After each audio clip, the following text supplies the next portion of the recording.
Hi, everyone. Welcome into Stadium Drive Week 6 here on the Storied Rivals Podcast Network and on YouTube. This week, we're going to be at the MAC. The Maysville Panthers, 2-3 on the season, are hosting the 4-1 West Muskingum Tornadoes. So we sit down with head coach Nate Brownrigg of West Muskingum and Craig Clarke of Maysville. This is going to be a good one. This is a game where last year West Muskingum won 14-7. So this was a tough battle. Both teams, pretty talented. West End has just been dominating teams week after week. They did get shut out against Garaway in week 3, but talking to Coach Brownrigg, that really they flipped a switch after that game. They kind of needed that game to kind of reset and just kind of figure out who they were as a football team, and they've been playing great ever since. And Rashid Sesay is just an unbelievable player for the Tornadoes. 183 yards last week, 2 touchdowns against Philo, and they handed Philo their first loss on the season. So, and also that was a game too where West End hasn't beaten Philo in 13 years. So it was a huge game for the West End program. Of course, Nate Brownrigg, went to Philo, and there's just a ton of personal connections there for him. So. In Dirk Lincecum has never lost to West Muskingum in his entire tenure with the Electrics. So there's just tons of personal stuff that went along with that game. But it was a really big game for West End, and it really propels them into this Week 6 matchup against Maysville. And Maysville had a shutout win against Crooksville. And Crooksville started the year 3-0. They've lost their last 2 now, but Crooksville looks to be like a much improved football team in the MVO, and Maysville's defense stepped up, and offensively, Wesley Armstead had a big game for them, 113 total yards, a touchdown, a leader on this team. And Coach Clarke talked about maybe he was doing a little bit too much to start the year, put a little bit too much pressure on himself, and but now he's kind of just let the game come to him, take what defenses gives him, and he's been playing good football over the last couple of weeks. And to start the season for Maysville, they had a bit of a quarterback battle. There was some uncertainty about who was going to be starting at that position. Todd Saxton, a senior, got the nod to start the season, but we've been seeing Mat Harper play recently, and Coach Clarke talks about it a little bit. Saxton is dealing with a thumb injury right now, and so he can't really quite throw the ball like he would want to. And so he is willingly taken a step back and is now playing a running back, playing the running back position. And now Harper has stepped in, and he's played pretty well. Last week against Crooksville, 6 of 11, 104 yards, a rush touchdown. And Maysville is not a throwing football team primarily. They like to run the ball out of that wing tee, and Coach Clarke does a good job kind of molding his wing tee offense to the personnel that he has. And they've really hit their stride now over the last couple of weeks, won 2 out of their last 3 games. So this sets up a really big matchup here in Week 6. We're really excited, but we're going to start with head coach Craig Clarke, the home side, the hometown Maysville Panthers hosting, of course, West Muskingum. But we're going to hear from Coach Clarke first. Then we'll hear from Nate Brownrigg of the Tornadoes. But we're super excited that you're here joining us on Week 6 of Stadium Drive. Make sure you subscribe to the podcast on Apple Podcasts or on Spotify, and also subscribe on YouTube, and just follow us on all the socials as well, because we put this stuff out there every single week. But without further ado, let's dive into Week 6, Stadium Drive, Maysville, West Muskingum. And here is head coach Craig Clarke of the Panthers, followed by Brownrigg of West Muskingum.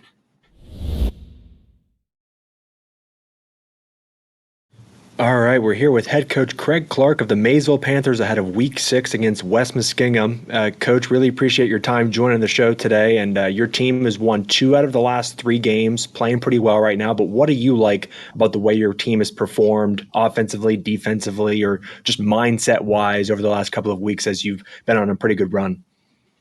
We're really starting to come together as a team, build a little chemistry. We've made a couple changes and some starting lineups, both offensively and defensively. Tried to simplify some things, and it's really helped. And our practices have been more upbeat, more energetic. I think at the beginning we had some kids trying to do too much, and we've toned it down a little bit. But brought up some, like I said, some energy in practice, which has led to a lot of energy in our game. So I'm proud of the way we're improving. Now, Wesley Armstead had a really good game for you last week. He had 113 total yards receiving and rushing. He had a big rushing touchdown as well. Some big plays for you. But what do you like about the way he's kind of played for you recently? He's kind of become a weapon for your offense. Wesley is a young man that I believe early in the season he was putting a lot of pressure on himself. He was one of our leaders coming back, and he was trying to make maybe too many plays, and he has just settled down into his role and understood that his ability is going to make plays. He doesn't have to press it, and our quarterback's been able to get the ball to him in space, and we've been able to use him in the run game. He's a great defender, and so he's made plays defensively, and he's always a threat on special teams. So he just works at it. He's a kid I see in the weight room after practice, sometimes all by himself, getting his lifts in. So he's a kid that deserves all his accolades. Now, you mentioned your quarterback getting the ball to him in space. Mat Harper last week he went 6 for 11, 104 yards, had a rushing touchdown. But what are your thoughts on the quarterback play so far this season? Because I know it was a topic of discussion for you, kind of that battle preseason with two different guys, going to be maybe mixing a couple guys in. But what do you like about the way your quarterback, Mat Harper's, played through the first 5 weeks of the season? Well, that was big, our biggest change. Todd Saxton, which was our senior, that had kind of first crack at it. It wasn't that he was not performing. He actually had a thumb injury, and that limited his throwing ability. So we gave Matt the position and allowed Saxton to go to a running back, which he is very comfortable with. And so that chemistry right there is sort of, when you see a senior allow a junior to basically just step in at a high-profile position like a quarterback, that shows the other teammates are, ready to follow Matt because he's the leader. And he has really stepped up in key situations for us, both throwing the ball, taking what the defense gives us, and making our audibles at the line of scrimmage. So he's done a nice job at that. Now going into this game against West Muskingum, they're 4-1. They've been playing some pretty good football, and Rashid Sesay is just an unbelievable player. He's so fast when he gets the ball in space. He can make a ton of people miss, and they get him the ball in a bunch of different ways and move him around. He had 183 yards and 2 touchdowns last week against Philo. What are you going to do defensively to try to obviously you're probably not going to be able to stop him, but what are you going to try to do to just keep him in front of you and just limit the amount of big plays that he can produce? Without a doubt, he is, the premier athlete in our league, and he can do so many things with the ball. As you said, you cannot stop him. And one of the reasons you can't stop him is their offensive line. I don't think people give them enough credit. Rashad would not be getting 183 yards or how many he gets per game without that offensive line, because they open holes and they do a great job. But the other thing is West M has, Anton, a quarterback who's a seasoned veteran, Wendland, and a running back. They got a new kid out wide. So you just can't contain Sesay. But what we try to do is we try to limit his big plays. That's all we can do. If maybe we can make them work, possibly we may be able to make a big play on defense and put it behind the sticks. But that's a game plan, but we'll see how we can execute it. Well, we're looking forward to watching on Friday, Coach. I really appreciate you taking the time, 5 or 6 minutes, to chop it up about Week 6. But best of luck against West Muskingum, and go get a win, man. Appreciate you. All right, we're here with head coach Nate Brownrigg of the West Muskingum Tornadoes ahead of Week 6 against the Maysville Panthers. Coach Brownrigg, really appreciate your time joining us today, getting ready for the Panthers and everything. But last week you had a nice win against Philo, shutout victory, and it's actually the first win you've had against the Electrics in 13 years. So, I mean, how exciting was that for you and your program? Because I know you had a close game with them last year, almost beat them. It was a tough game, but this year finally get it done. What was it like for you and your squad to just get that victory and finally, beat Philo for the first time in a very long time? Well, it was huge. We don't like to bring personal things into it, but I'm from Philo. I don't know if you knew that or not. Right. Yes. Graduated from Philo. Another guy on my staff graduated from Philo. Another guy on my staff coached at Philo for several years. So there's some connections down there. I've known Dirk for a really long time, and he's done an awesome job down there at Philo. They kind of, I said in an interview last week that his teams play the way he played. And I know a couple other guys on their staff really well.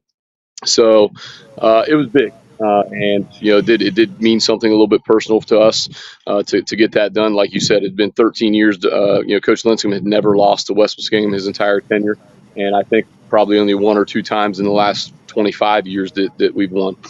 So it was big for that, and it was also really big.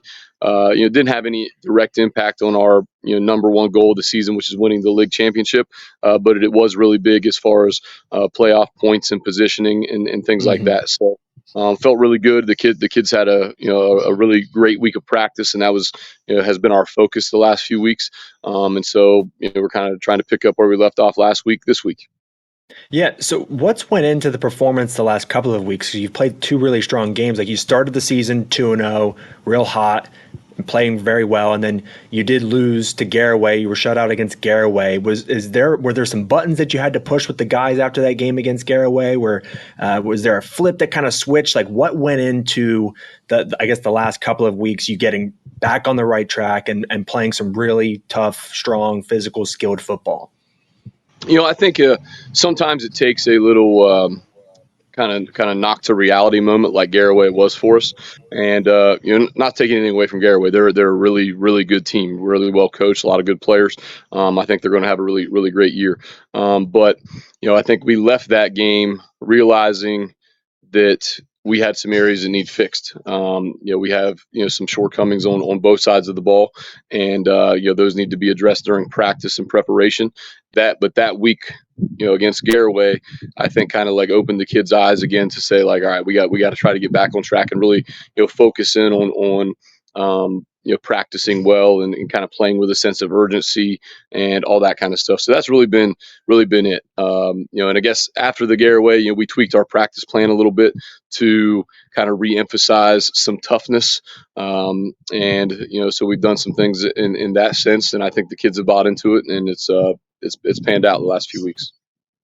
Now, Rashid Sesay is just an insane football player, and I'm sure. Like, do you have to find ways to be very creative getting him the football now because teams just key in on him? I mean, he's just your go-to guy offensively. He's the driving force of everything you do on offense. Do you have to be like as the season goes on, be more creative in ways that you move him around and get him the ball, or is it just a case of however we get it to him, we get it to him. We're just going to get it to him and get out of the way and let him do his thing? Yeah.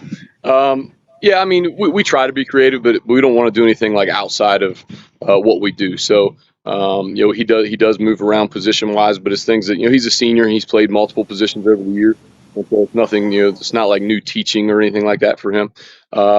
So being creative a little bit, but not like anything fancy. We'll move him different spots so that teams have to kind of be aware of where he's at. Sometimes his biggest impact is being a decoy for somebody else to rip off some good plays. And he's 100% into all of that. So he's been a great example, team captain, a great example of our what we want our selfless culture to be. And he's carrying us for sure.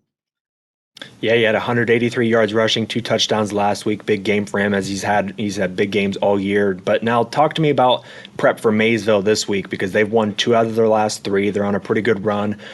They had a shutout win last week as well. And they're starting to play much better football, and that wing T offense is just so difficult to defend just because you don't see it that much anymore. But they're primarily a running football team. What are you doing this week to get ready for Coach Clarke, everything that he does? I mean, he's been around such a long time, been so successful. What's it like going up against him every year, coaching against him? But what are you doing this week to prepare for the guys that they have, because they've been playing pretty well recently? Yeah, absolutely. Like you just said, Coach Clarke's been in the game for a long time. Does a really good job of taking that wing T base and kind of molding it to fit his personnel year to year. I coached against Coach Clarke when I was at Tri-Valley for a long time, so several matchups over the years, and have a lot of respect for what he does with his players. As far as like our preparation, there's nothing really special we need to do this week, or really any week from this point on. It's kind of like really dial in and focus on ourselves and our preparation, our sense of urgency at practice, all of those things. But as far as what they do, they're physical. They're pretty fast and athletic. They have kind of a mix of personnels. In some cases, like we do, we mix in some heavy stuff and some spread stuff, and so little dynamic when it comes to that. But nothing super special to kind of mess with this week. Again, we just got to dial in on playing assignment football on both sides and executing on both sides. And I think if we do those things, then we'll be in good shape. Well, best of luck this Friday, Coach. We really appreciate you taking the time, joining us for 5 or 6 minutes. But yeah, good luck, and your team's playing great football. We'll be there on Friday night to watch, and yeah, good luck the rest of the way. Awesome, thank you.